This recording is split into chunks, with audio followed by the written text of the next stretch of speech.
This evening we have a theme in which perhaps the opera is considerably less interesting to us than the great story of which it is a fragment. Musically, the Meistersingers of Nuremberg is a most successful and satisfactory composition,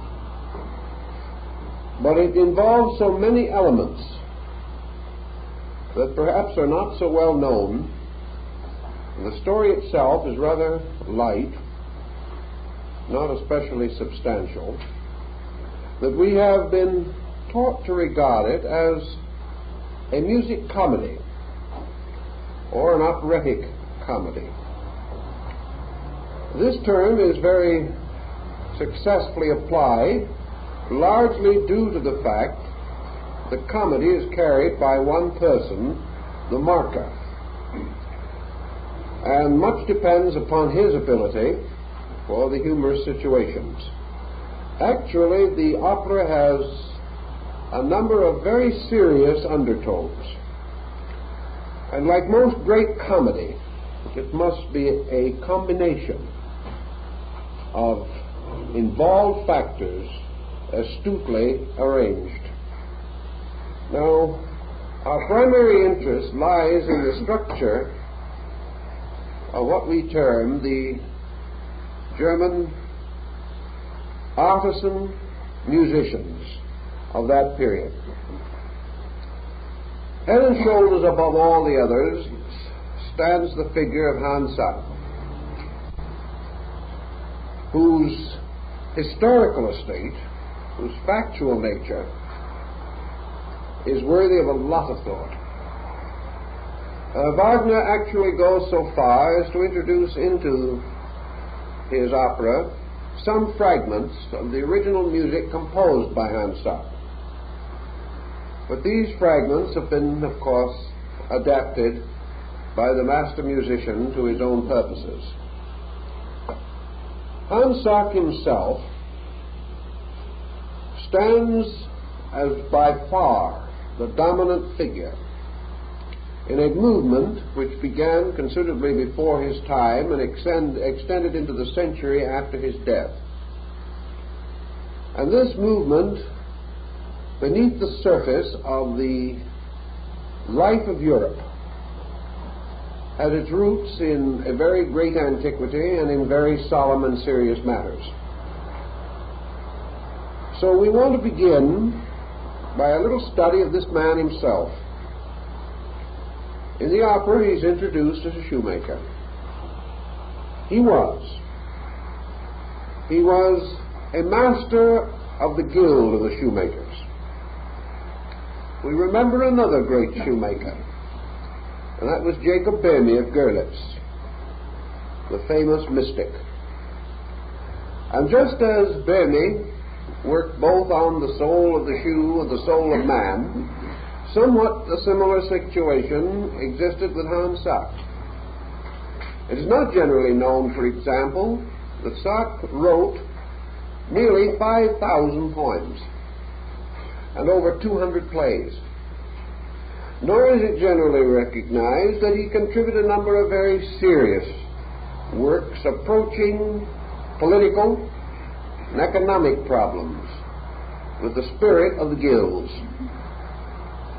We also know from actual music introduced by Wagner the close affinity of thinking between Sachs and Luther, and that this shoemaker belonged to the great motion of the Protestant Reformation in Germany. Now, Luther was himself a guild man. He belonged to the guild of the watchmakers, and at the time of his famous difficulties with Rome, he was placed under the protection of his guild, which may account for the almost miraculous way in which he escaped the rack and the stake. In those days, something was practiced generally, a principle which descended from antiquity, namely that every citizen of any community, regardless of rank, title, manner of life, had to be an artisan. It was compulsory that every man knew how to make a living. So we find that even the kings belonged to guilds. And the ill-fated Louis XVI of France, even as late as the Revolution, belonged to the Guild of the Clockmakers. And one of the last things that he did before he was led out to execution was to repair the clock in the dungeon where he was kept. This development of an art, craft, or trade as part of the essential life of man goes back to the Greeks and Romans and was an essential principle of medieval Jewish life. Each person must have his trade. So the fact that a man belonged to a guild did not necessarily mean that this represented the extent of his attainments. Now, the guilds themselves have an interesting and important background. These guilds are undoubtedly the descendants of the great family guilds of Greece and Egypt, because in very ancient times, professions, arts, crafts, and trades descended in families. This was also true of medicine, and the first physicians, belonging to the Asclepian cult, were themselves the members of the Guild of the Healing God. The purpose of guilds in those ancient times embraced many of the objectives of the trade unions that were to arise in the 18th and 19th century and the labor unions of today. But if modern labor and labor organizations made more research into the rules and laws of the guilds, we would have very far better labor conditions in this country today. The guild not only protected the workman from exploitation, it protected the employer from exploitation. It also preserved and protected the quality of product, a matter which would be of some interest to many buyers of today. It was the sworn duty of the guildman to mark his wear. His name had to appear, and he was bound and obligated that he could not mark any goods of which he was not proud. And if his goods failed in any way to maintain the quality or to produce the wear that was reasonably expected of it, the man, the guildman, was in disgrace, subject to the penalties of his guild, and very few broke the rule more than once. It was therefore a day in which the guilds, of which Hans Sachs sings so gloriously in the closing scene of the Meistersingers, the glory of the guilds. These guilds were glorious because they represented the glory of honest work, something we have totally forgotten in this time, this day of mechanized products. The glory of the man who made a good pair of shoes, and by that simple fact was entitled, like the ironmonger of King Solomon's legend, to sit beside the king because he made good shoes. In other words, a man did not have to be a doctor or a lawyer or a civil engineer to have the respect of his community. He was respected because he was skilled, and because his honor was beyond question, and because his products were well made. Now, these guilds have many religious overtones, and we know from the story, and it is quite true, that the Guild of the Mastersingers met in the Church of St. Catherine in Nuremberg. Sometimes they met in the court hall. Sometimes in less favored communities they met in the alehouse or a room above the inn. It is even known that they met under a tree somewhere. But they were bound. They had their words, their obligations, and a kind of Freemasonic fraternity flourished among them. These guilds belong to what we have called, on other occasions, referred to in Parseval, as the Orders of the Quest.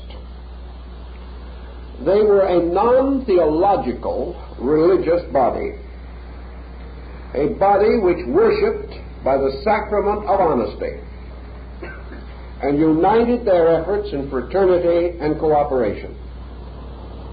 Within the structure of the guilds, all men were brothers. Although the guilds had their degrees, promotion and advancement was by merit alone. All guildsmen were entitled to a share in the common good of the community and carried their part of the common burden. They had a ritual which was not definitely different from the Passover or the Lord's Supper. The guild masters gathered with their apprentices and their craftsmen around a table, in the midst of which stood the guild cup, which was the symbol and sign of their movement or their order. And this guild cup was a kind of holy grail, and around the lip of it were hung on hooks tiny shields, each carrying the crest, the name or the insignia of the guildmaster. When 12 of these masters gathered together around the great guild cup, and each drank together from the same cup, it was a Eucharist, a bond of common integrity, a restatement of an oath of obligation to society, to all things that were great and good and true, and among other things a promise that the apprenticeship system would be maintained, and that no one should become a master of that guild until he was worthy, and that to be entered as a master was the highest honor that a man could have within his trade or profession. And on this level, he was entitled to the common respect of all mankind. It was among these guilds that we had the first organization to care for the widows and orphans of the deceased guildmasters. It was here that unemployment insurance began. It was here that old age pensions were first devised.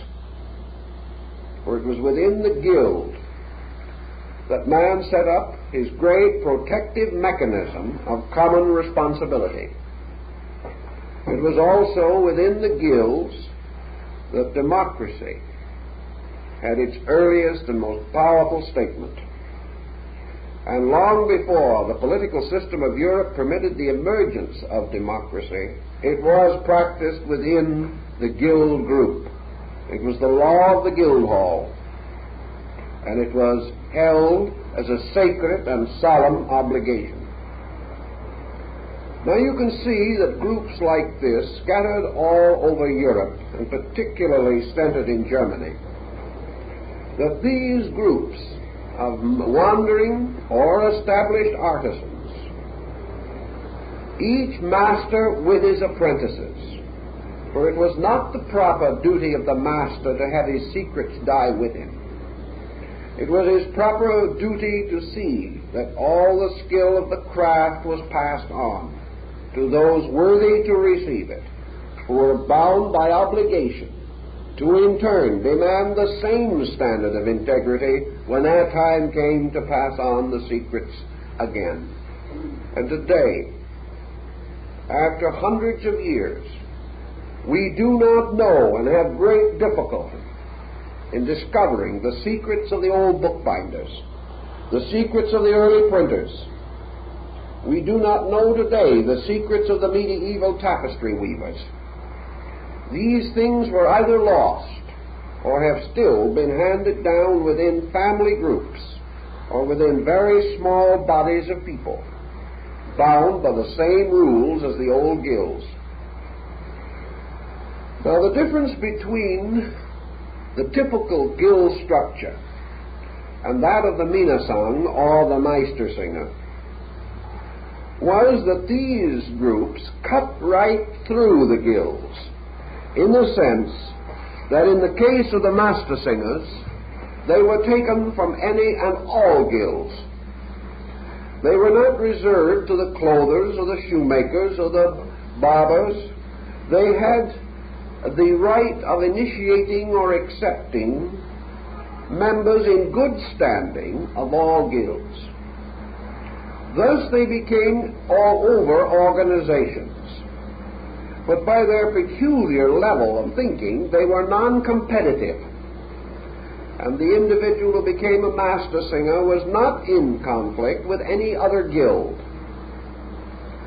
Now, the principle that underlies the development of the Meistersingers has to do, perhaps, with the condition of Europe at the time. Actually, most of the members of these groups, and they flourished in several cities in addition to Nuremberg, were square-toed, puritanical persons, solid, honorable, masters and craftsmen. They would give the immediate impression of being dour. They lived in comparatively restricted communities. They plied their crafts and trades assiduously. They worked from dawn till dark. It is said that at that day, in those times, a tailor was at his bench from dawn to dark, and frequently far into the night. These men worked hard, and life was not, by any means, the comparatively luxurious state that we enjoy or suffer from today. Actually, these men were artists. They had artistry, because even the barber was an artist, and proud that he gave an outstanding haircut. The baker was an artist, and if you've lived in Europe and seen the way they prepare their breads and cakes and confections, you will know that he is an artist, and his soul went into it. Even the comparatively conventional tailor was an artist, and a shoemaker could be very proud of the fact that he alone could fit a difficult foot with artistry, skill, science, and a resulting product which the owner would be proud to wear. But most of these men were living under a very strict religious, political atmosphere. And among them rose this tremendous pressure, the pressure to release creativity, to go further than the mere trades and professions and crafts in which they were employed. They wanted creative outlet, idealistic outlet. They wanted dream and art. Most of them were what we would call moderately educated. This was not true of the Minnesang that preceded them, for this was composed mostly of nobles and of titled gentry. But many of these good guildsmen had had only maybe 6 months or a year of schooling, perhaps less than that. Very few of them had had any formal musical training outside of their own order. A few exceptions existed. But these guildsmen created their own laws and their own ways of music. And they had their book in which the rules, methods, practices of musical composition as they understood it, all these principles were carefully set forth. Now, there's one thing about them that was typically Teutonic and typically contemporary. They were not innovationists. The one thing that they demanded was a strict conformity with traditional rules. As a result of this strange and strict conformity, there was very little great creativity in the music of the Mastersingers.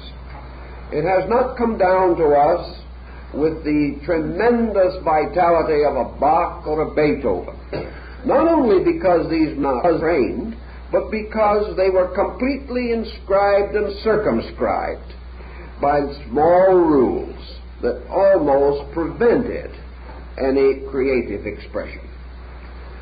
Wagner himself seems to have made a combination of identifications in his opera.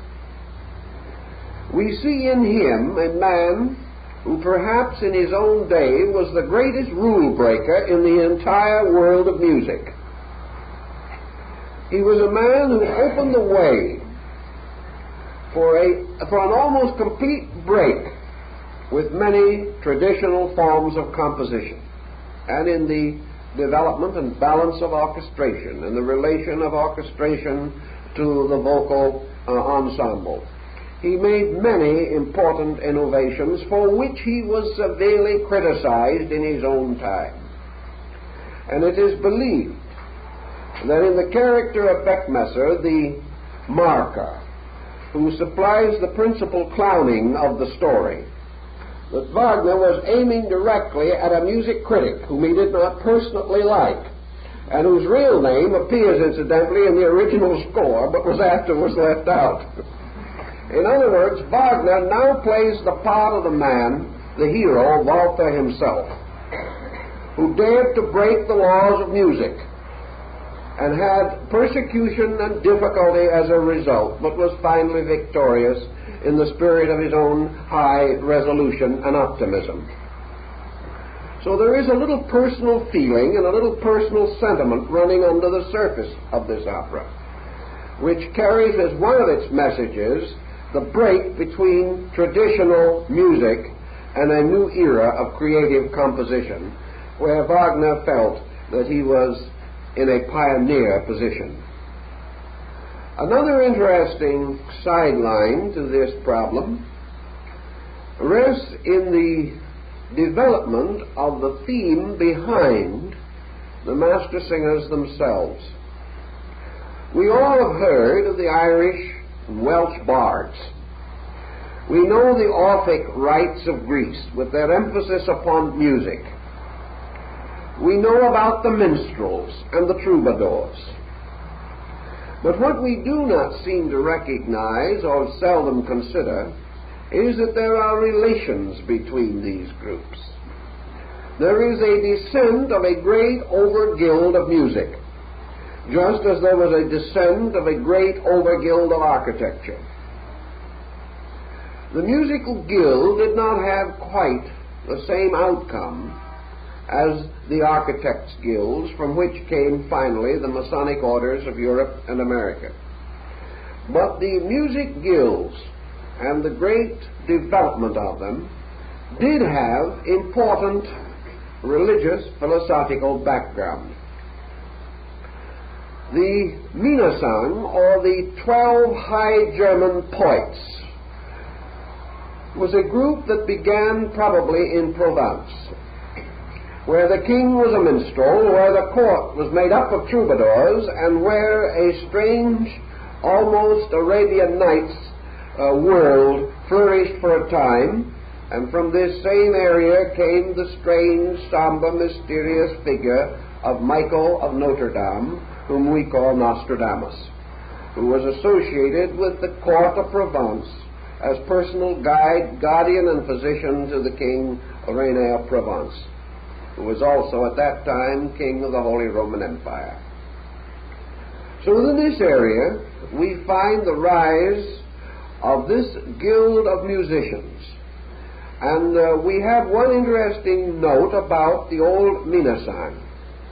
These aristocrats of music, perhaps well learned in their various compositions, were called the doleful musicians of unrequited love. Quite a title to carry along through life with you. The Minnesang was notable for sadness. You could always gather with them and weep copiously. Their songs had about them the sadness of hopeless devotion. Actually, we would consider them exceedingly mellow today, because like proverbial tragedy, nothing good ever happened. Everyone was dying of a broken heart in 1, 2, or 3 shops. It was a very sad and melancholy humor that pervaded these times. And the Minnesang was nearly always devoted to these songs, like Walter von Eckenbach, these songs of the worthless, inadequate, miserable, helpless, and hopeless lover, addressing his song to a blessed damozel, superior to him beyond approach, so perfect that he could hardly conceive of her existence. And all he could do was to sing this last song and fall dead at her feet. It was a very mellow state of affairs. Now, it was also a very good Christian state of affairs at that time, because these sad singers, whose songs probably paralleled rather closely some of our old hymns in which nothing good ever seems to happen, were not suspected of their real motives. But as in the case of the pre-Raphaelite restoration in England under Rossetti, the Blessed Damozel, of course, is the Virgin of the world, Sophia, Mother of Mysteries, Isis, the great world mother. She is forever that which is beyond human contact. She is Sophia, wisdom, the magnificent truth, the unassailable eternal reality, at the feet of which all men expire, and to which all turn their doleful songs, much as in the sad, heart-rending poetry of the Sufi and the dervishes of Islam. Therefore, this mysterious virgin was the human soul, was the mystery of a religious concept that had descended in Europe from the martyred Albigenses, had come down through the mysterious orders of chivalry, the Comacene masters of Lake Como, went on back to the mysteries of Manes, on through the Gnostics, back still further into Greece and Egypt, the song of man worshipping his own inner soul, the spiritual part of himself, which was indeed for him the bride of the Lamb. This mysterious bride, which is described in Revelation, in which the holy city, adorned as a bride, is united in marriage to the Lamb. This is also, according to the ancient belief, the Mother Church, which is the bride of the Lamb. And under the symbolism of the bride is the acacia, or the sanctuary, the place of those who come to worship, to offer themselves, body and soul, at the feet of the Beloved. Now this, if it had been expressed in good, clean English or German, particularly Low German, would probably have taken everyone to the stake or the rack or the gibbet in those days. But when the troubadours wandered about singing their sad songs, everyone thought they were mad. And that's not so different from the way it is now. If you break with tradition, if you're not content to be a materialist, if you even believe that a human being has a soul, you will probably be adjudged a little strange, even in this enlightened age. But of course there is not much probability that you will be burned at the stake. But your friends may ridicule you for your strange beliefs. The troubadours were actually priests, bishops of the courts of love.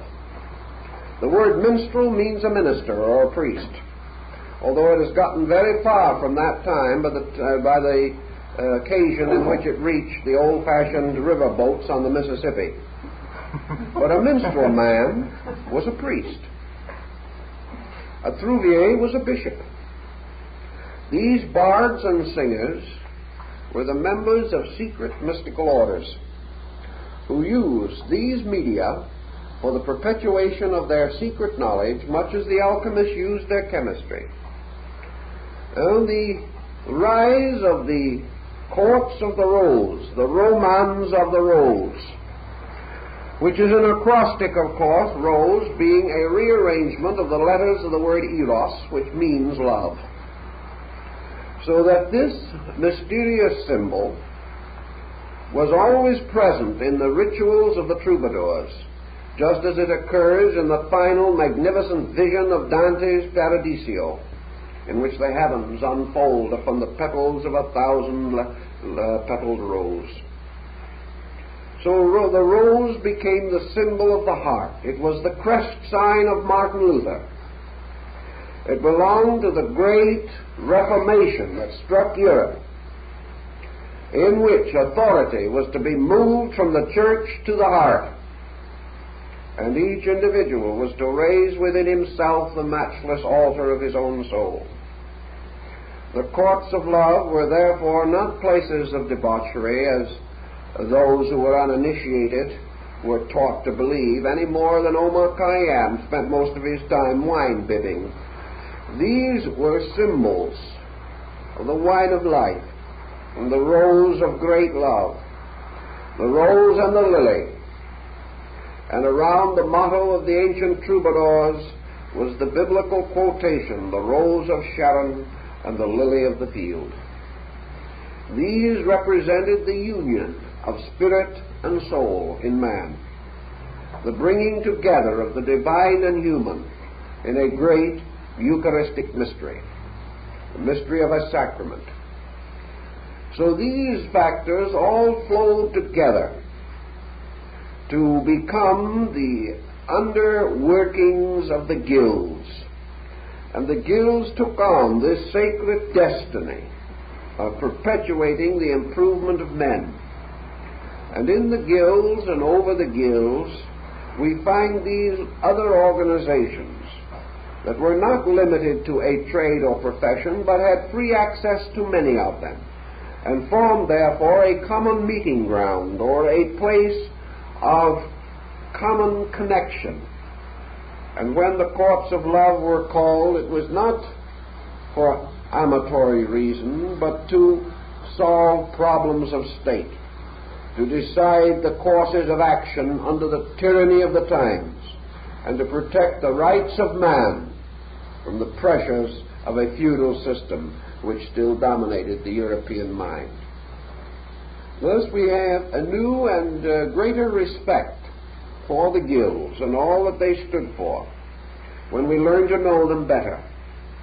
And we also have the realization that in these guilds what we call comparative religion already existed. For in many of these guilds there were members of other races. And when the cathedral builders gathered their guilds for the construction of a building, artisans came from as far as India and China to work on the cathedrals of Europe. These guilds were worldwide, and the same marks, the marks of the masters, appear on the Taj Mahal and Qutb Minar in Agra and Delhi as appear on the cathedrals of Europe. These same guilds belong to the order of the Society of Heaven and Earth, the great Chinese guild. And it was this guild that finally produced Dr. Sun Yat-sen, who, although he was a Christian, was also a member of a guild, the Hung Society, the rituals of which were entirely Buddhist and Taoist. But the purpose of the society was the liberation of China. Now this is the same thing that was moving in Europe. The liberation of men, the dignity of labor, the establishment of greater opportunity for human progress and activity. These were the things that men were fighting for the right to be people, to be human beings with minds and hearts and purposes. So through this heavy atmosphere broke the guilds of music, like the Meistersingers. These guilds were an internal release. These artisans found an opportunity to sing, to create, to dream. And their many songs have been preserved for us. Now, when the guilds came to the people in the form of the Meistersingers, a new atmosphere came in. The songs were no longer so dour and dismal. New values were introduced. The songs became more rustic. The songs rose from the people. And the Meistersingers became the audible voice of the German folk. And it is in the glory of the folk that Wagner finds much of his inspiration for the opera. Now, this term folk has come down to us in more recent years in psychology. We're recognizing it almost in the meaning in which it was originally used. Namely, that the total psyche of a people, the psyche which carries the arts, the crafts, the trades, the customs, the dreams, the overtones of a people, that not only do we have individuals with temperaments, but we have the collective temperaments of groups, and some strange mystical atmosphere hovers in the air, or makes the air over Europe. And this atmosphere also is further divided and refined, so that there is an atmosphere that is France, there is an atmosphere that is Italy, there is an atmosphere that is England. And if your eyes are closed, and on a speeding train or plane you cross the boundary of one country to another, you can feel it. What it is, no one seems to be able to say, but it is an intangible atmosphere which represents the total consciousness of an allied group. We are comparatively without the consciousness of folk in the United States, due to the fact that we have derived our people from so many different races, religions, and roots. This perhaps is why we lack, or have not yet built, what might be termed a cohesive spirit.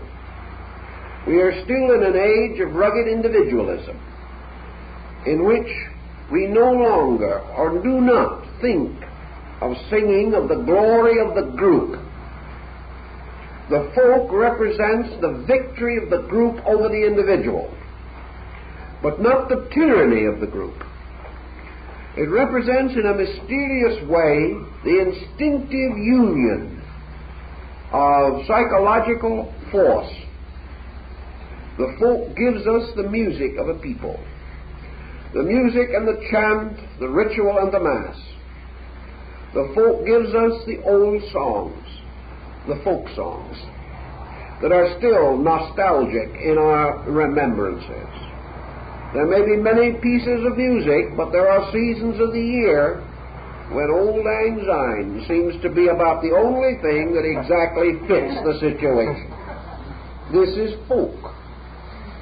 This is the mysterious, intangible power of tradition operating in the life of the individual. Now, tradition may be an obsessing thing when it is not good, but it also has a strange way of binding fragments together, making one out of many. And perhaps this is one of the great mysteries of music, the power to make one out of many. By the participation of the individual member of the choir, something happens musically in the consciousness and experience of the individual. He learns a strange way of expressing collectively, cooperatively, non-competitively. He does his part, and without his part the perfect thing would not be attained. But he does not try to dominate. The purpose is to create the perfect fulfillment of the requirements of the music itself. Those gathered in a great music festival, listening to great artistry, forget race, nation, religion, everything else. They are one in music. And when some extraordinary achievement is made manifest, a vast audience rises as a single individual to herald this achievement. There is a strange, tremendous participation in which not only the performer, but the auditor, in some way becomes a living part of a tremendous tonal pattern, a tonal motion of vibration in space. And this, to a measure at least, is the story of the folk. And of course, Hansak sings of the glory of the folk. And in his case, it is, of course, the glory of the German people, because Wagner was tremendously conscious of this factor himself. Overconsciousness upon it produced a disaster of Hohenzollern and Hitler. But the principle, as it was expressed through the Meistersingers, would not have produced this disaster of itself, because this was the creative expression of the people, the folk doing collectively something beautiful. Whereas under the pressure and tyranny of dictatorship or autocracy, this pressure became an hypnotic force to produce evil. But in the creativity of the Meistersingers, this was the pattern of release for these men, releasing a creative instinct within themselves. Yet they were not strong enough, because of their time, to break the mysterious power of rules, regulations, by means of which they were musically confined and restricted. Another important phase of the story of this group has to do with the mysticism of the old Meistersingers. You can get very little information about the inner workings of these groups, but by studying a few of the prominent texts that have descended to us from the troubadours and some of their contemporaries, we realize that these groups were divided roughly, the Meistersinger definitely, into 3 grades, which corresponded to an apprentice, a craftsman, and a master. In this case, the grades were divided according to the achievement of the artist. One grade consisted of those who could write the words of a musical composition, but not the music. The second grade consisted of the individual who could write the music to another man's words. And the third, or highest grade, the master, was the one who could write both the words and the music, thus representing levels of achievement. The poetry of the Meistersingers was exceedingly conservative and in one of the simplest forms of verse composition that we know. They were not skilled in poetry. They only were able to maintain certain elementary poetic rhythms, and they would never for a moment have departed therefrom. If you go back, however, to the Greeks, you will realize that another great tradition descended within the structure of poetry alone, and that poetry was divided from prose by the very pronouncement of the Oracle of Delphi, which stated that prose was the language of men and hexameter verse the language of the gods. So all things which had to do with sacred matters were originally placed in poetry as being symbolic of a rhythmic motion of words. Words as ritual, words as mantram, words as a combination of sounds and motions and rhythms in an effort to convey over meaning through rhythmic organization.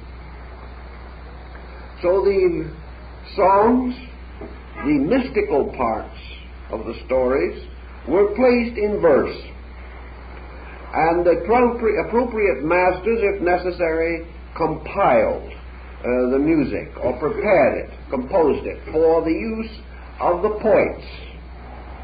And in France, of course, we had the great rise of the French Pléiade, or the Pleiades, the great cluster of French poets under Ronsard.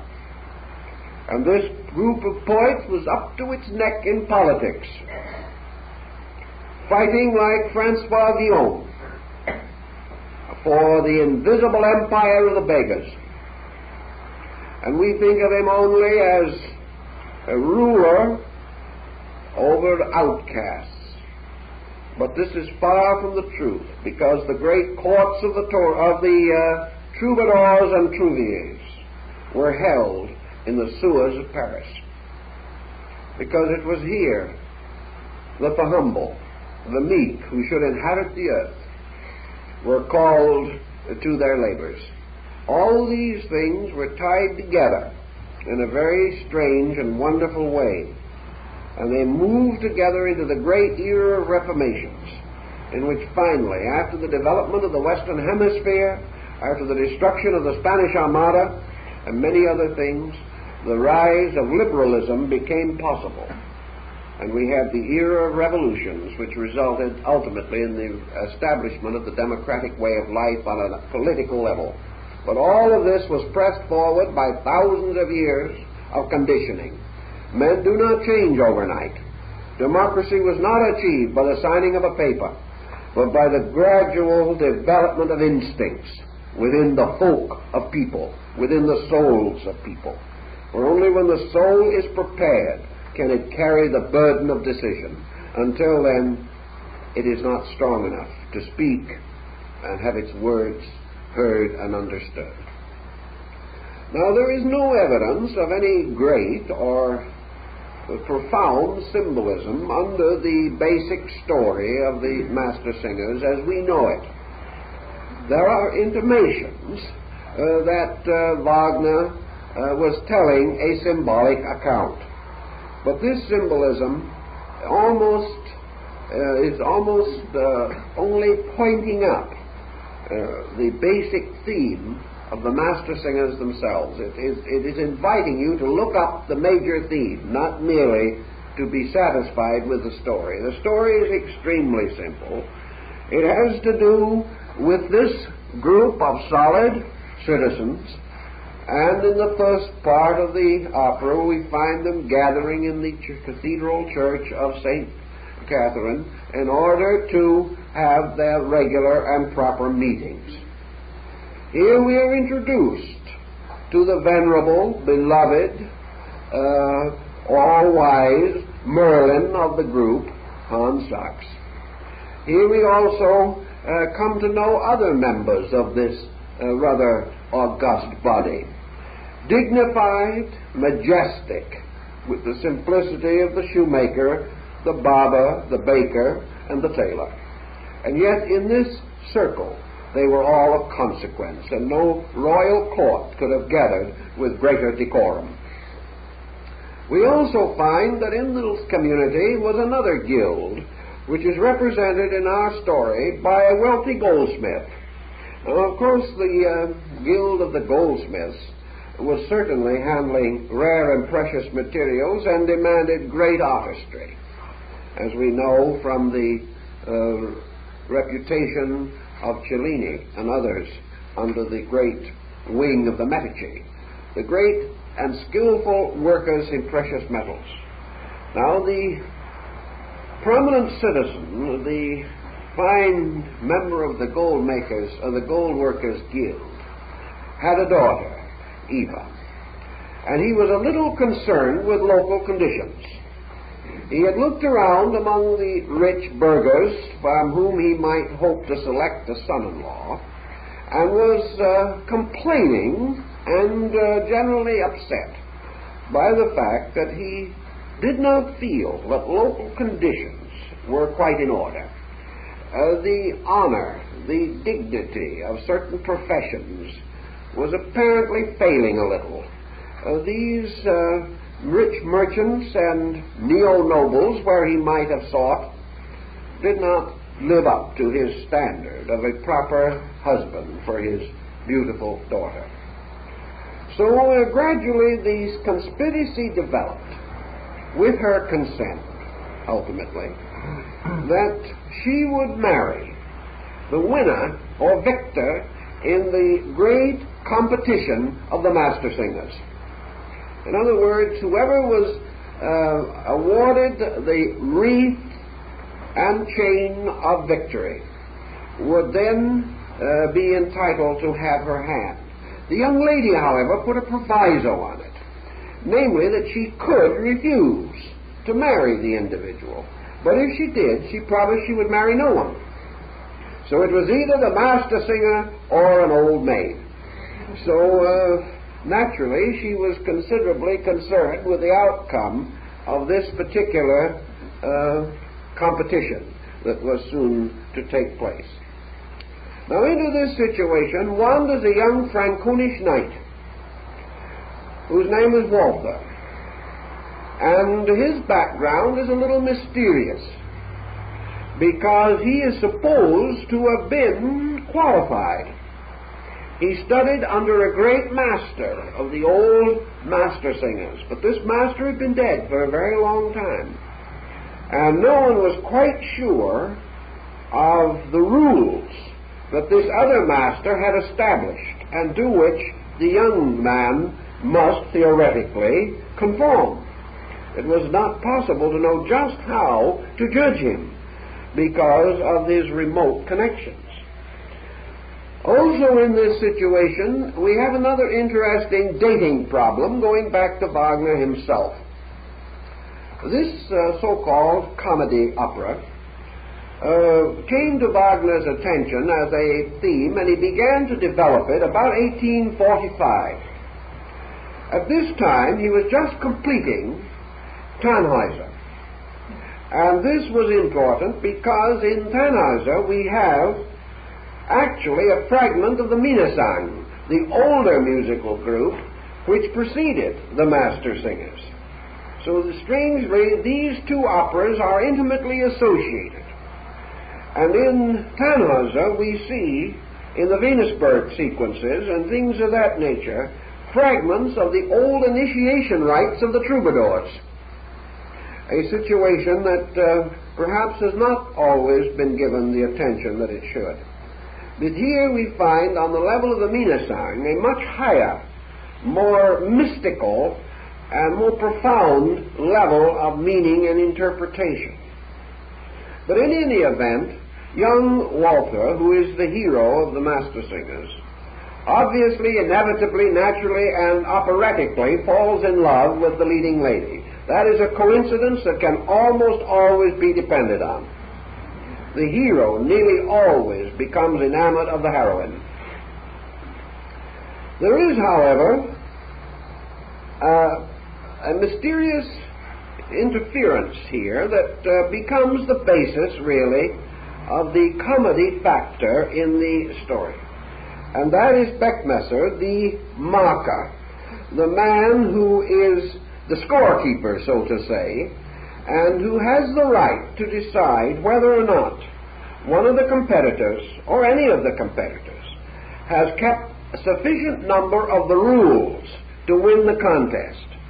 Now, in their method of tabulating, they used a tabulator, or a group of ordinances upon which they based all of their findings. And instead of adding points to build a score, you build a score by reducing the number of points marked against you. It is a little bit like the story of golf, where the low score rather than the high score wins. Because the low score in this case means that there have been fewer errors or variations from the traditional form. Every time the singer-poet broke the slightest rule of the tabulator or the list of inflexible and invariable principles that must be kept, a mark was put against him. And if a certain number of marks were put against him, he could not be a master, at least not with that composition. He would have to wait and try again. Now, Beckmesser was an elderly, roguish character who becomes the foil. He is the clown, because he has a most excellent estimation of himself, and although he is not quite in romantic years, he also has his attention directed toward Eva, the daughter of the rich goldsmith. And he can see no reason why his rather ungainly personality should not be the winner.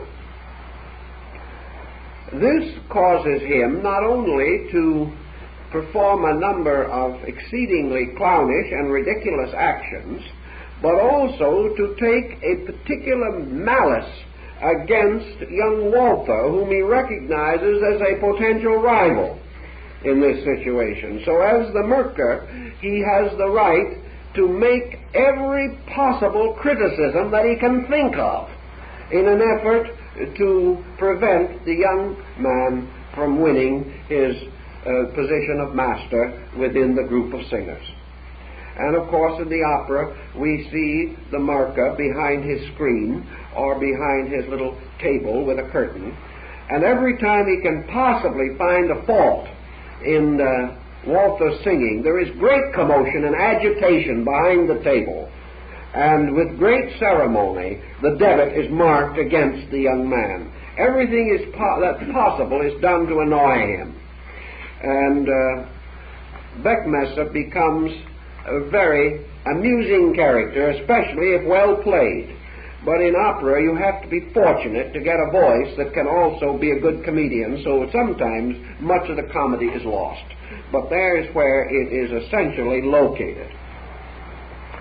Now in this same situation, of course, we find Hans Sachs, an elderly widower, a kindly, good man, who perhaps also had some aspirations to find in Eva a possible second wife. And because he was such a fine man, although he was rather elderly to be romantic, it is quite possible she would have favored him, had not young Walther come along and captured her heart. But of course Sachs is the philosopher, the venerable, kindly man, so when he sees the way things are, he's a little sad, and Wagner explains his sadness in a series of very beautiful songs, but he immediately goes to work to help the young couple to solve their problem and to get together. He is not selfish. Merker attempts to sing his love song to the window of his beloved. Hans Sachs starts pounding with his hammer on these shoes, creating such a din that the poor Merker does not know what he's doing. And finally, Beckmesser goes and complains, and Hans Sachs says, "But it's your shoes I am mending.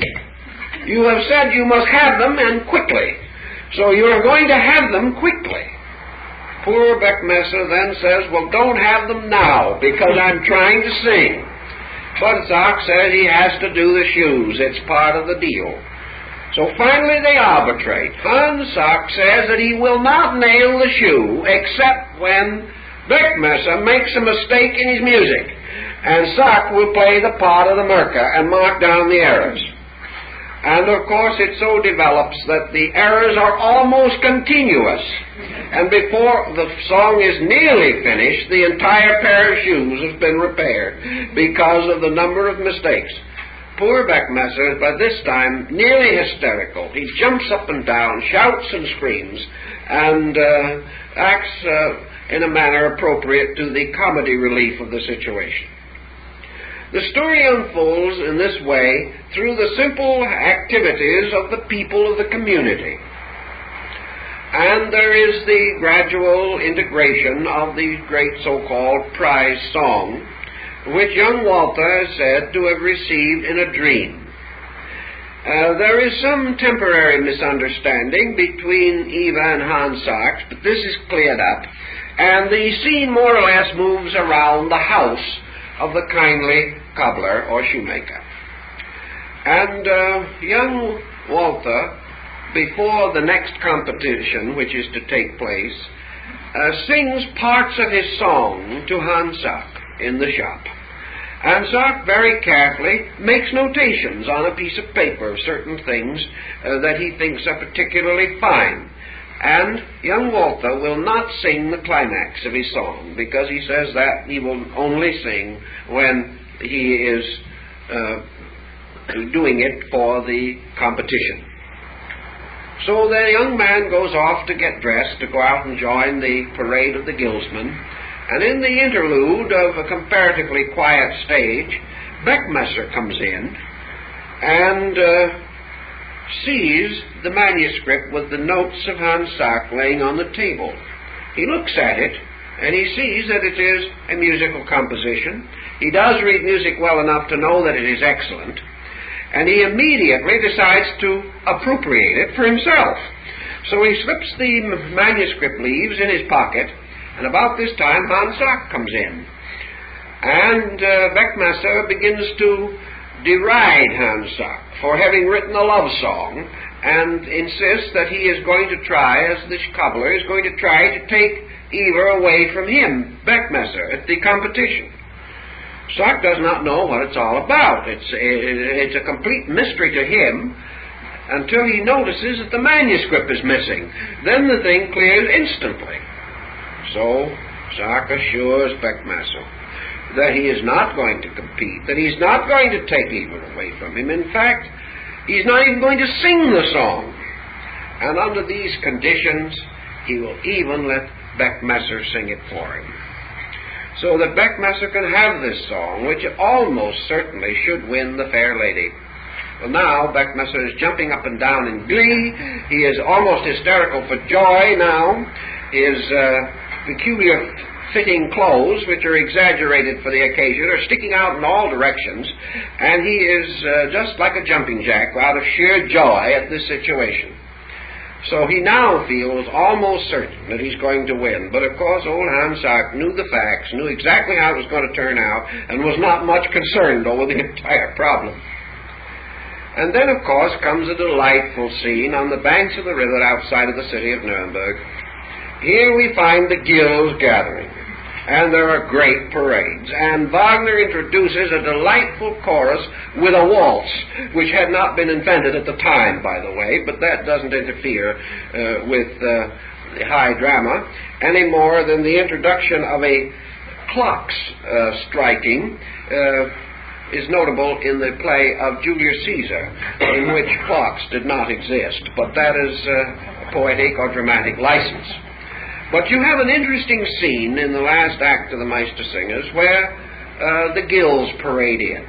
And this is really, they come in with their banners and their various brilliant costumes and all the equipment and all the festivities of the occasion. They make grand march and everything, and they form a great ring of people.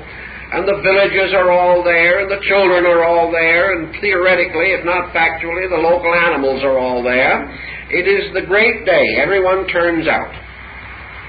And in the midst of this, of course, the rich burghers appear, including the goldsmith and his beautiful daughter, and they have a stand, or sort of a grandstand, up stage left, where they sit to watch what is happening. And everyone is in a very festive and wonderful mood. And in the midst of all of this festivities, Beckmesser decides that it is his opportunity to sing the song that is going to win for him the fair Eva.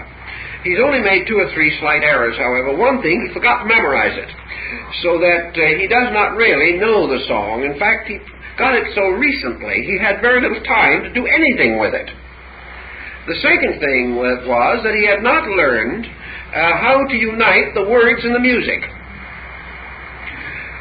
And he was in a pretty bad state by the time he started to try to sing this. And so with the notes at which he is peering at most unfortunate moments, and which he is reading in wrong arrangement, he sort of cries and shouts and gurgles and gargles, but very little comes out that is of any value musically.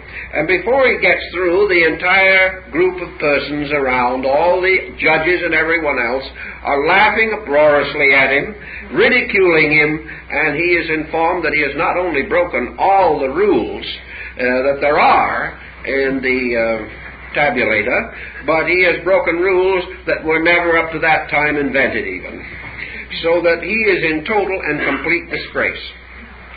Now actually, young Walther is not a master of the order because his first effort had failed, and theoretically he was not entitled to compete at this time. But through the intercession of Hans Sachs, who is always there to do things, Sachs explains that Beckmesser had badly misused the music composed by another person. Therefore, that in fairness to the composition and all concerned, that the true author should be permitted to present his melody and to be judged accordingly. That actually it was not fair otherwise that the thing should be.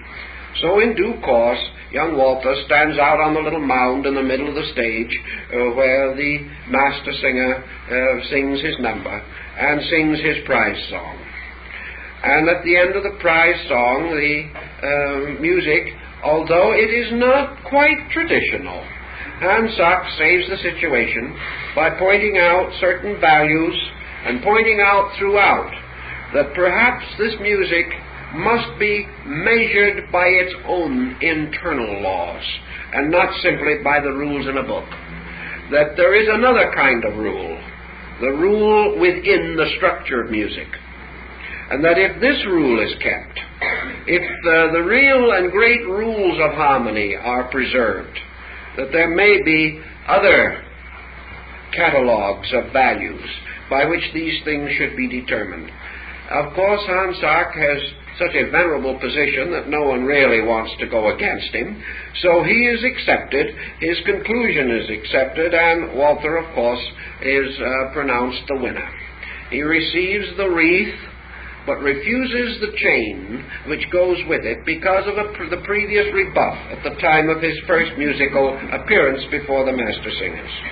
When he refuses this honor, Hans Sachs speaks to him and tells him that he must not refuse, that he must recognize that there were rules which he did not keep, that the new situation that arose and the honor that these people now wish to convey upon him, he should accept in proper and gracious spirit.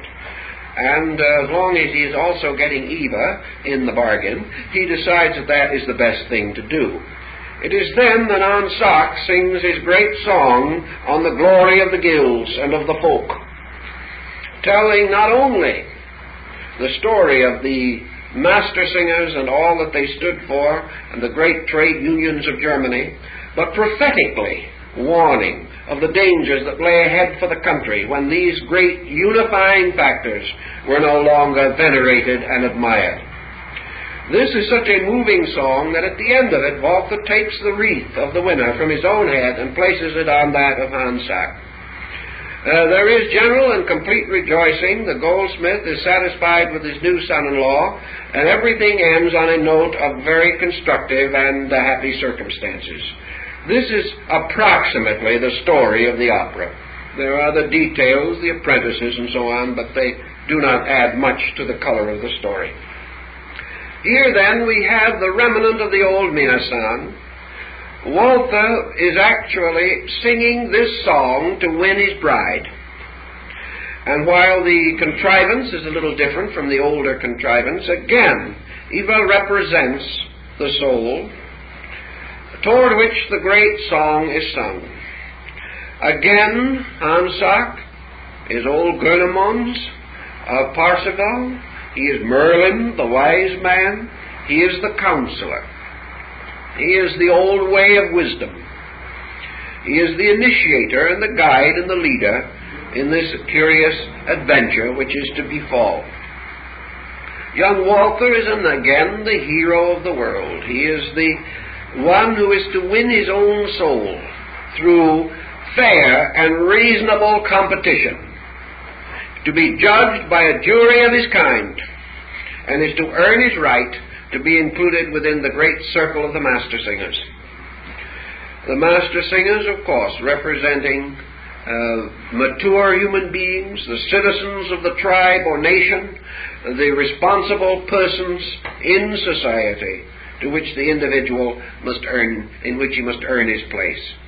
And I think we have another interesting phase of this which comes down to us from old times, and that is that these degrees, the 3 degrees of the Mastersingers order, and the 3 steps of the Guild Builders order, all relate to the essential values of citizenship in the ancient tribe of peoples. In antiquity, man was never born into citizenship. He had to earn it.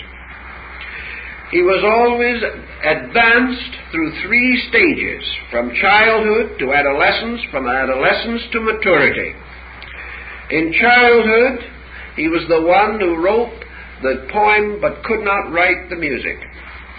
In adolescence, he wrote the music, but not the words. But in maturity, he wrote both the music and the words. In other words, he combined the soul, or the musical factor, the spiritual or invisible, with the words, which represented the outer forms of things.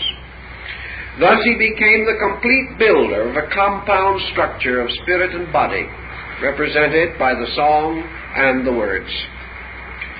In ancient times, young people, both boys and girls, had to pass through certain tests before they could become citizens. These tests are contrived or preserved to us to some degree in the examinations of a university. Here again, committee is appointed. The individual is assigned certain responsibilities and duties. These he must perform. But in the old times, these initiation rites usually represented 3 important steps. First, in childhood, he had to practice obedience and learning. In adolescence, he had to develop skill and knowledge. And in maturity, he had to accept responsibility. These were the degrees of his order. And when the time came for him to compete, to be a master, that is, to become a full-fledged citizen, it was necessary for him to prove achievement.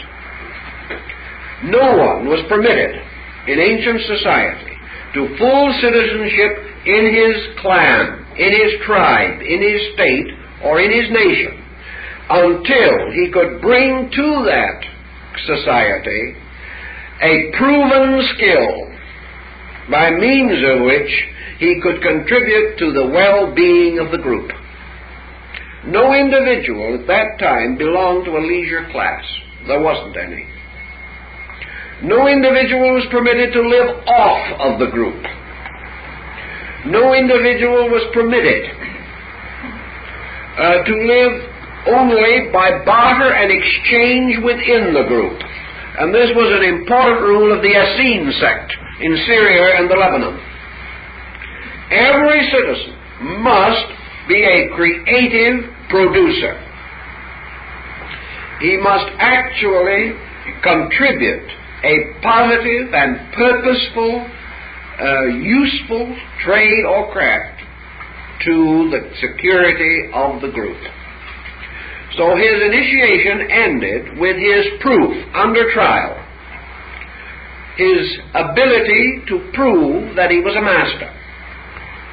Until he could prove this, he could not sit in the council of his elders, nor could he make rules or participate in any legislation, nor could he pass ballot or vote. He could have no authority until he had passed his examination. And by this examination, he convinced his elders that they could depend upon him to be a useful creator, making a positive contribution to the physical well-being of his group. This record concept was carried also in the story of the Mastersingers. But now we have a new dimension coming. The guilds, the clothers, the tailors, the barbers, the merchants, the hatters, all of these groups contributed something to the comfort, security, protection, and efficiency of life. But there was something else. A man lives not by bread alone, nor with a good pair of new shoes alone.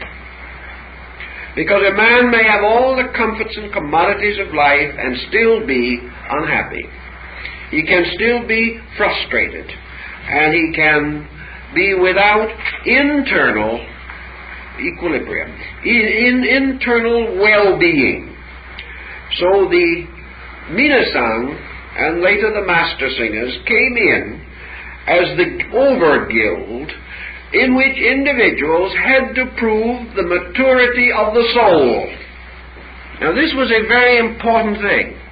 And in these guilds, the maturity of the soul was proved on the level of music. In other words, if the individual could by instinct and nature produce beauty, his soul was good.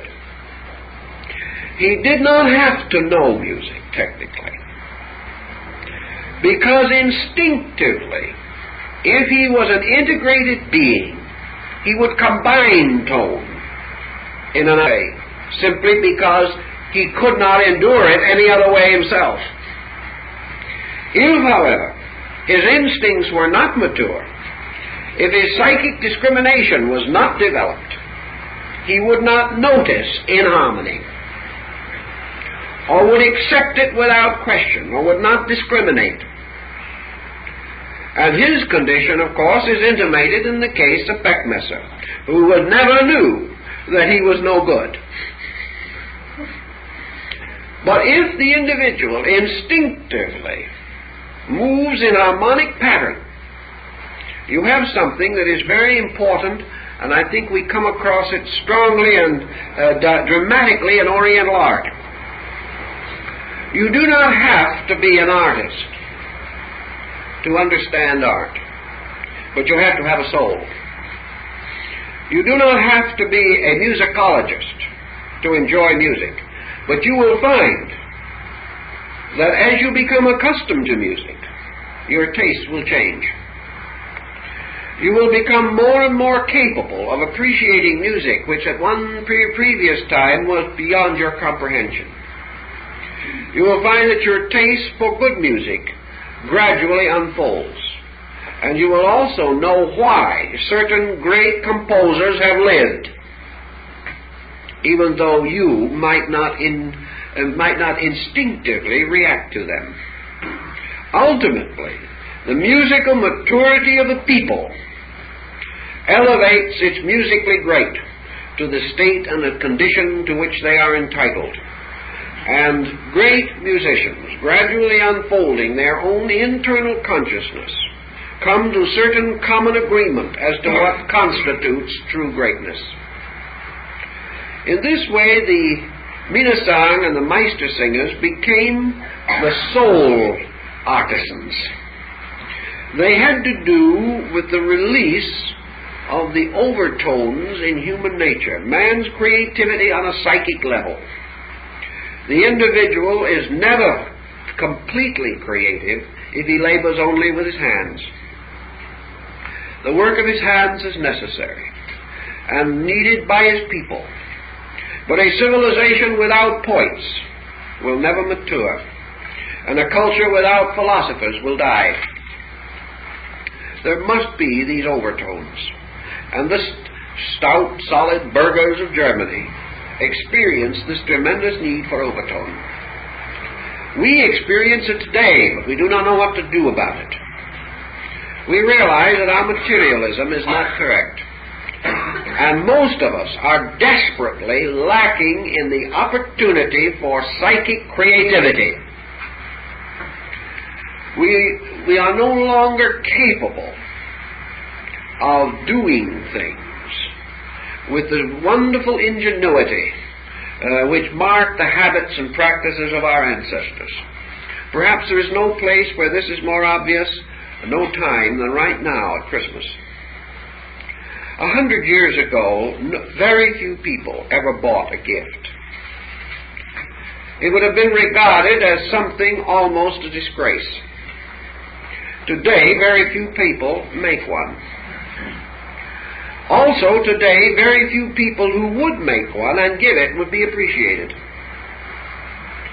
Because today we live in a world of store-bought fineries of all kinds. And unless it is machine-made, we do not consider it to be good. We're a little ashamed of the things we make with our own hands.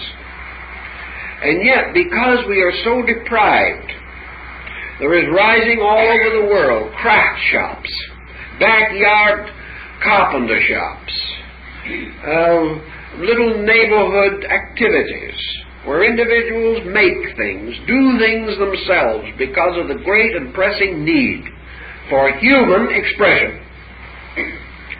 The expression that no individual can have unless he recognizes, as Hans Sachs tells us in one of his prose works, that no man, no human being is mature unless he expresses through himself the divine impulse to create. He must make something. He must fashion it. He must put it together. And most of all, he must have and create dreams.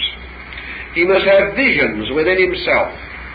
He does not need to be a visionary person, but he must be a person with vision. He must have an opportunity to release beauty. Draw, paint, sing, play. He must do these things himself.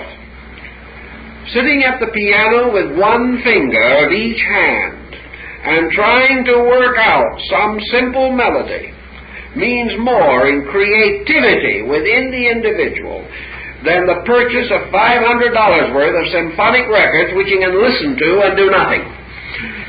No, he does not mean that he shouldn't listen. But there is a strange victory in the doing. And it may be so badly done that no one will enjoy it but you. And the neighbors will hope you move. And yet inside of yourself, the thing that you do is yours. The thing that you only listen to or watch somebody else do is not yours. And this was the spirit behind the Meistersingers. That these people had to release soul through action. We have to. And the soul is harmony, order, number. The soul is rhythm, pattern, design. And it is the soul in man which, coming forth, resolves to make the world beautiful. And in this struggle toward beauty, we find many degrees, many limitations, many barriers. But the bursting through of the soul of a people, in its art and in its culture, announces the maturity of that people.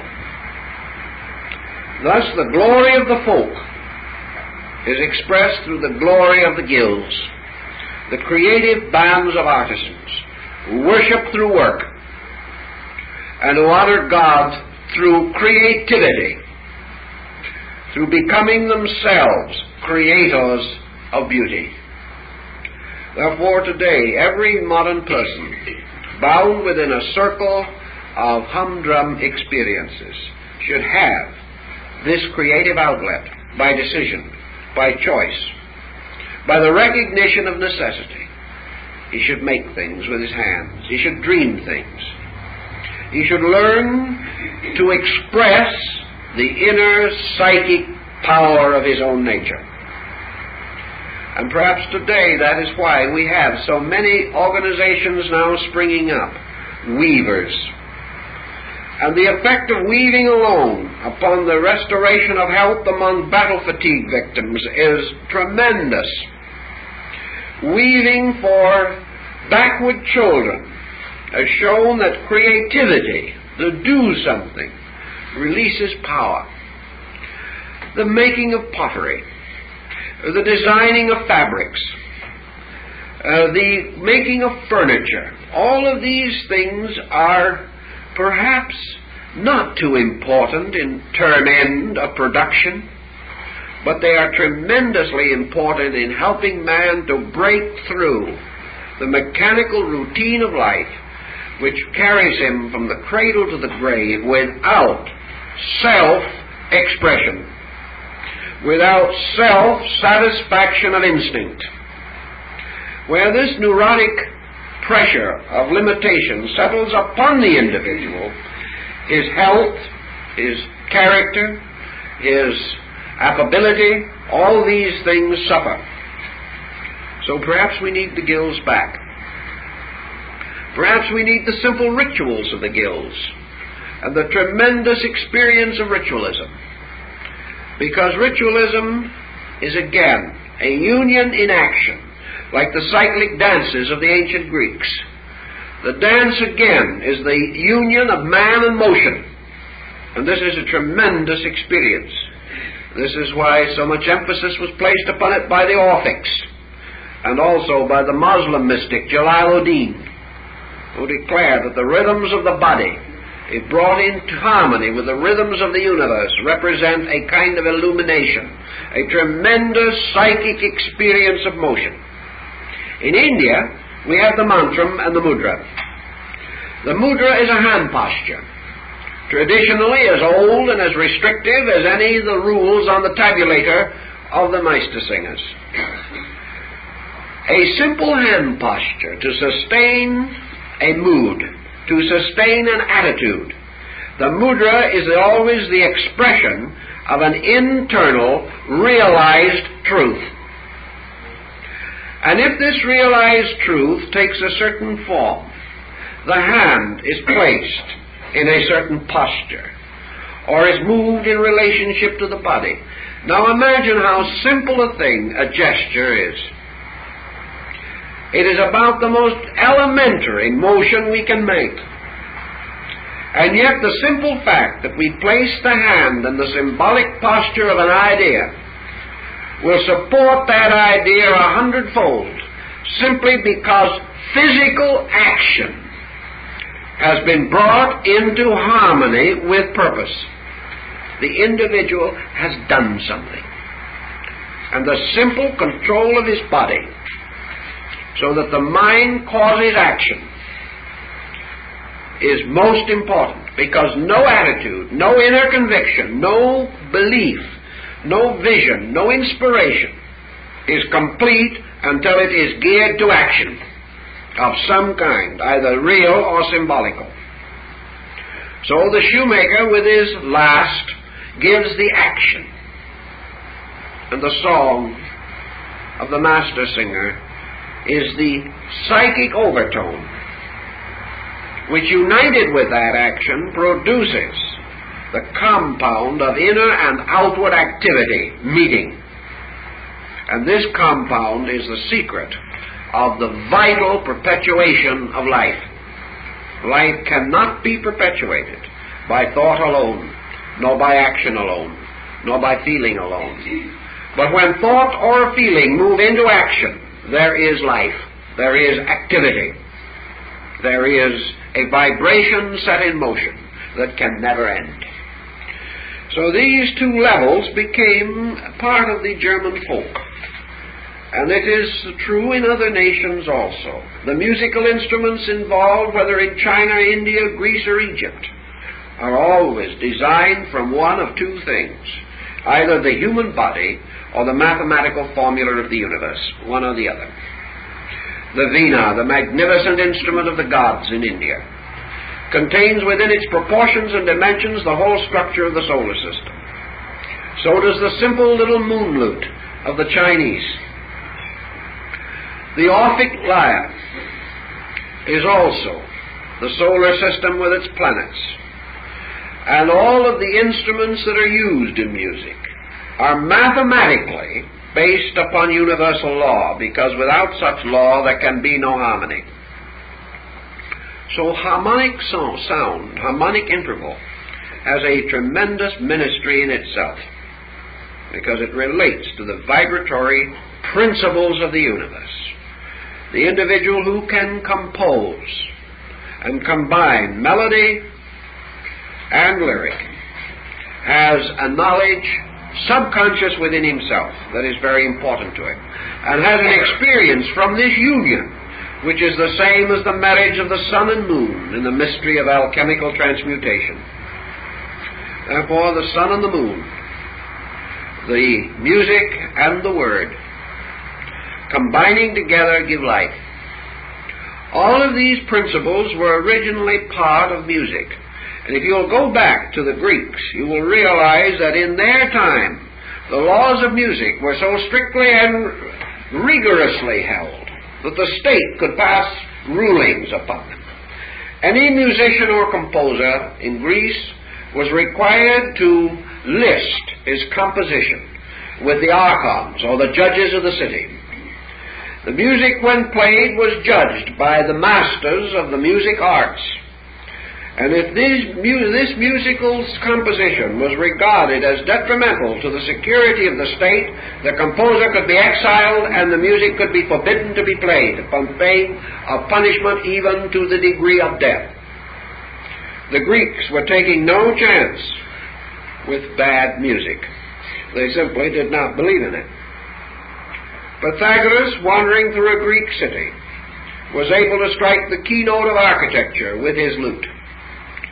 And Pythagoras believed and taught that every piece of structure that man raises, from a three-legged stool to the most elaborate cathedral, is actually a musical composition.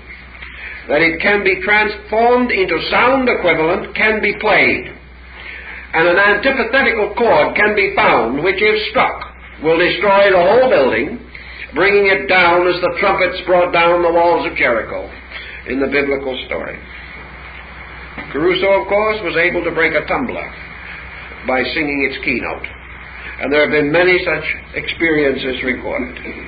But the Greeks believed definitely that in the musical modes there was an entire universe of knowledge, that these modes could change the moods and characters of human beings, that there were modes for healing, that there were modes for religious ceremony, just as there was architecture.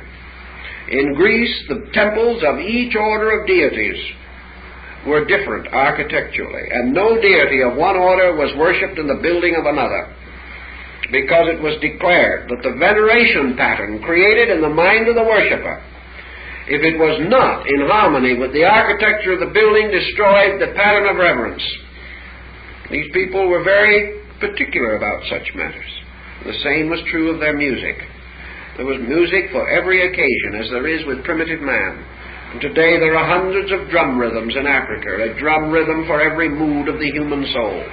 And as these drums are beaten, the actual heartbeat is altered. And by changing the heartbeat, we change the rhythm of the drum of Shiva, the great musical instrument of India, where they believe that the pulsing of the heart is the basis of all drum rhythms. Because under various moods the heartbeat changes, as the Chinese know. And from these simple observations, our entire theory of drum rhythms developed. Also now we know that these rhythms can in turn react upon the heart. And we wonder sometimes what certain kinds of modern music will do.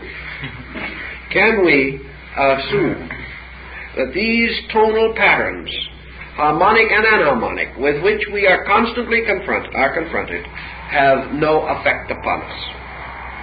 The Greeks would have said these musical compositions can build and destroy a culture. They can create a world or tear it down, because of their effect upon the subconscious psychic life of the individual in the realms of vibration.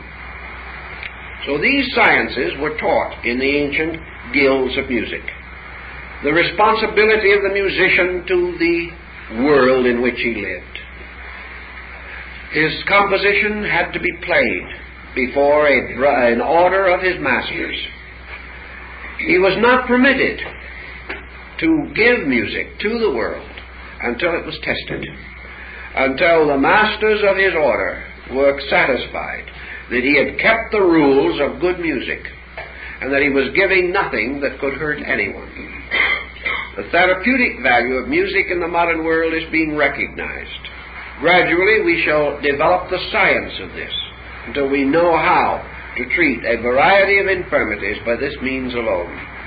The Meistersingers did not know this, but they could treat one infirmity, and they did it very nicely, and that was the infirmity of frustration. They were able to release themselves. They had the glorious experience of finding in their music the power that made them better husbands, better fathers, better sons. That they found a release from the burden and responsibilities of daily living, and an open door into a world of creativity where all men are equal, and where the beauty and the glory of life can be sung as it is sung by the bird and by all creatures that naturally adore their Creator. So there was great religion, great sensitivity in these musical guilds, and as time went on they have gradually disappeared from among us, and in their place we have what we call the art of music today. This art of music has no merca. It has no rules.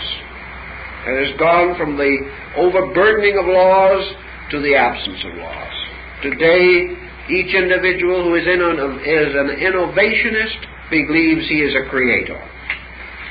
But somewhere there should be a merca, perhaps a little wiser and better one than Beckmesser, but still someone or something that reminds us that with sound we create and with sound we destroy.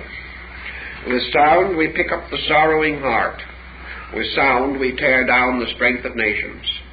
With sound we can heal neurosis, and with sound we can create neurosis. With sound we can produce brainwashing, as it is produced in Russia.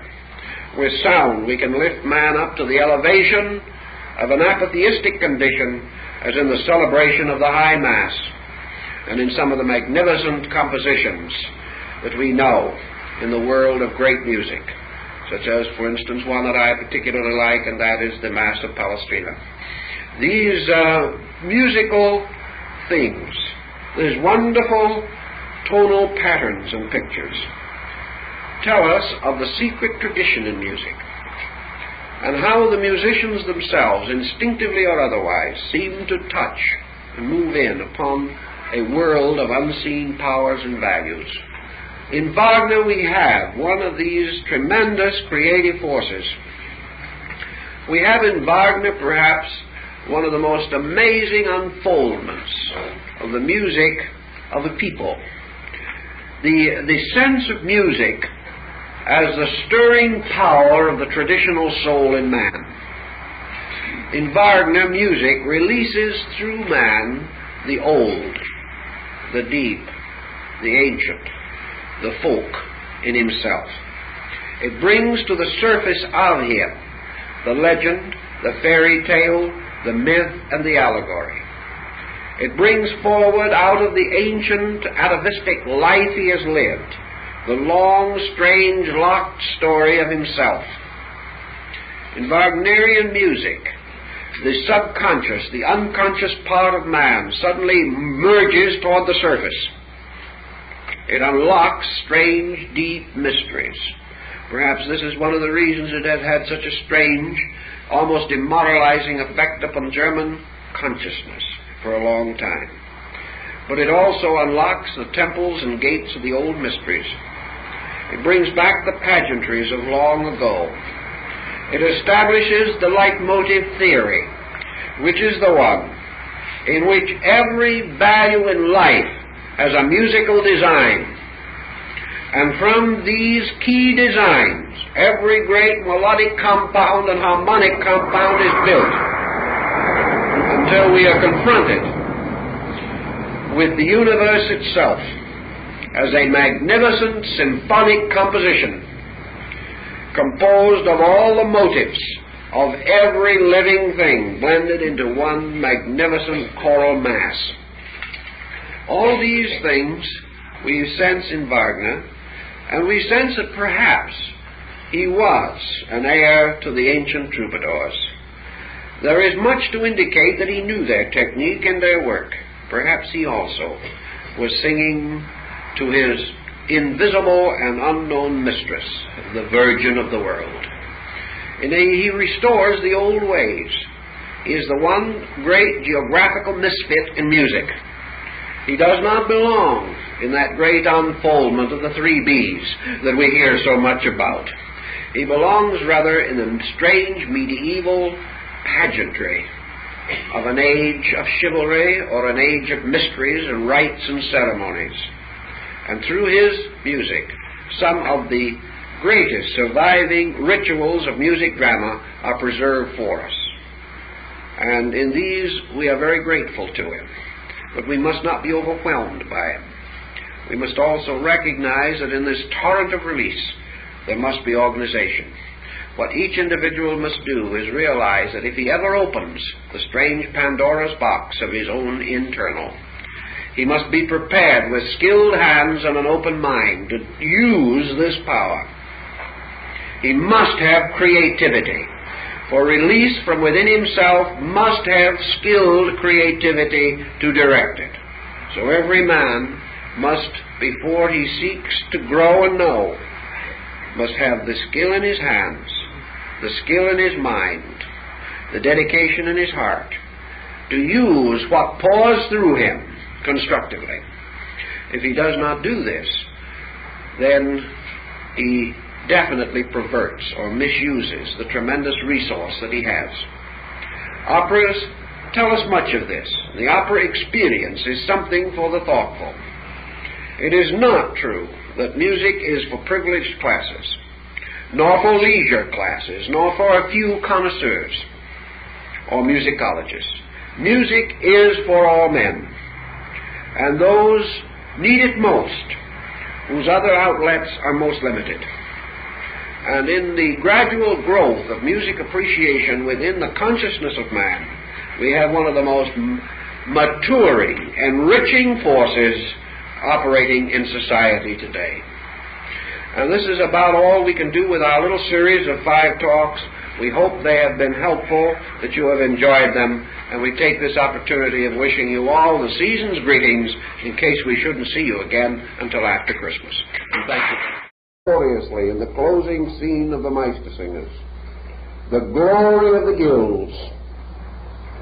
These guilds were glorious because they represented the glory of honest work, something we have totally forgotten in this time, this day of mechanized products. The glory of the man who made a good pair of shoes, and by that simple fact was entitled, like the ironmonger of King Solomon's legend, to sit beside the king because he made good shoes. In other words, a man did not have to be a doctor or a lawyer or a civil engineer to have the respect of his community. He was respected because he was skilled, and because his honor was beyond question, and because his products were well made. Now, these guilds have many religious overtones, and we know from the story, and it is quite true, that the guild of the Meistersingers met in the church of St. Catherine in Nuremberg. Sometimes they met in the court hall. Sometimes in less favored communities they met in the alehouse or a room above the inn. It is even known that they met under a tree somewhere. But they were bound. They had their words, their obligations, and a kind of Freemasonic fraternity flourished among them. These guilds belong to what we have called, on other occasions, referred to in Parsifal, as the Orders of the Quest. They were a non-theological religious body, a body which worshipped by the sacrament of honesty, and united their efforts in fraternity and cooperation. Within the structure of the guilds, all men were brothers. Although the guilds had their degrees, promotion and advancement is worthy of a lot of thought. Wagner actually goes so far as to introduce into his opera some fragments of the original music composed by Hans Sachs. But these fragments have been, of course, adapted by the master musician to his own purposes. Hans Sachs himself stands as by far the dominant figure in a movement which began considerably before his time and extended into the century after his death. And this movement, beneath the surface of the life of Europe, has its roots in a very great antiquity and in very solemn and serious matters. So we want to begin by a little study of this man himself. In the opera, he's introduced as a shoemaker. He was a master of the guild of the shoemakers. We remember another great shoemaker, and that was Jacob Boehme of Görlitz, the famous mystic. And just as Boehme worked both on the sole of the shoe and the soul of man, somewhat a similar situation existed with Hans Sachs. It is not generally known, for example, that Sachs wrote nearly 5,000 poems and over 200 plays. Nor is it generally recognized that he contributed a number of very serious works approaching political and economic problems with the spirit of the guilds. We also know from actual music introduced by Wagner the close affinity of thinking between Sachs and Luther, and that this shoemaker belonged to the great motion of the Protestant Reformation in Germany. Now, Luther was himself a guild man. He belonged to the guild of the watchmakers, and at the time of his famous difficulties with Rome, he was placed under the protection of his guild, which may account for the almost miraculous way in which he escaped the rack and the stake. In those days, something was practiced generally, a principle which descended from antiquity, namely that every citizen of any community, regardless of rank, title, manner of life, had to be an artisan. It was compulsory that every man knew how to make a living. So we find that even the kings belonged to guilds. And the ill-fated Louis XVI of France, even as late as the Revolution, belonged to the guild of the clockmakers. And one of the last things that he did before he was led out to execution was to repair the clock in the dungeon where he was kept. This development of an art, craft, or trade as part of the essential life of man goes back to the Greeks and Romans and was an essential principle of medieval Jewish life. Each person must have his trade. So the fact that a man belonged to a guild did not necessarily mean that this represented the extent of his attainments. Now, the guilds themselves have an interesting and important background. These guilds are undoubtedly the descendants of the great family guilds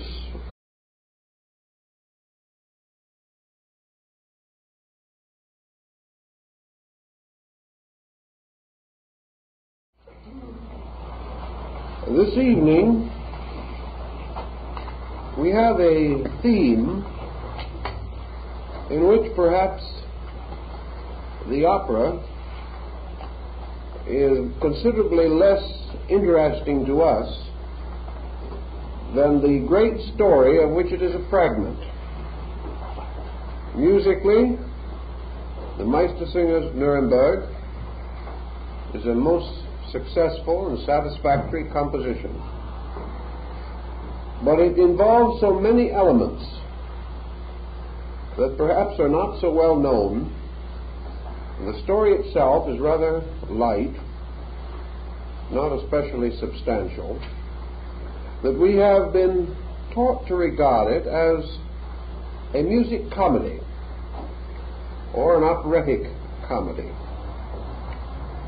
This term is very successfully applied, largely due to the fact the comedy is carried by one person, the marker,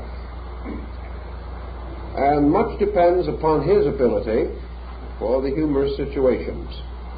Actually, the opera has a number of very serious undertones, and like most great comedy, it must be a combination of involved factors astutely arranged. Now, our primary interest lies in the structure of what we term the German artisan musicians of that period. Head and shoulders above all the others stands the figure of Hans Sachs, whose historical estate, whose factual nature of Greece and Egypt, because in very ancient times professions, arts, crafts, and trades descended in families. This was also true of medicine, and the first physicians, belonging to the Asclepian cult, were themselves the members of the guild of the healing god. The purpose of guilds in those ancient times embraced many of the objectives of the trade unions that were to arise in the 18th and 19th century and the labor unions of today. But if modern labor and labor organizations made more research into the rules and laws of the guilds, we would have very far better labor conditions in this country today. The guild not only protected the workman from exploitation, it protected the employer from exploitation. It also preserved and protected the quality of product, a matter which would be of some interest to many buyers of today. It was the sworn duty of the guildman to mark his wear. His name had to appear, and he was bound and obligated that he could not mark any goods of which he was not proud. And if his goods failed in any way to maintain the quality or to produce the wear that was reasonably expected of it, the man, the guildman, was in disgrace, subject to the penalties of his guild, and very few broke the rule more than once. It was therefore a day in which the guilds, of which Hans Sachs sings so gloriously,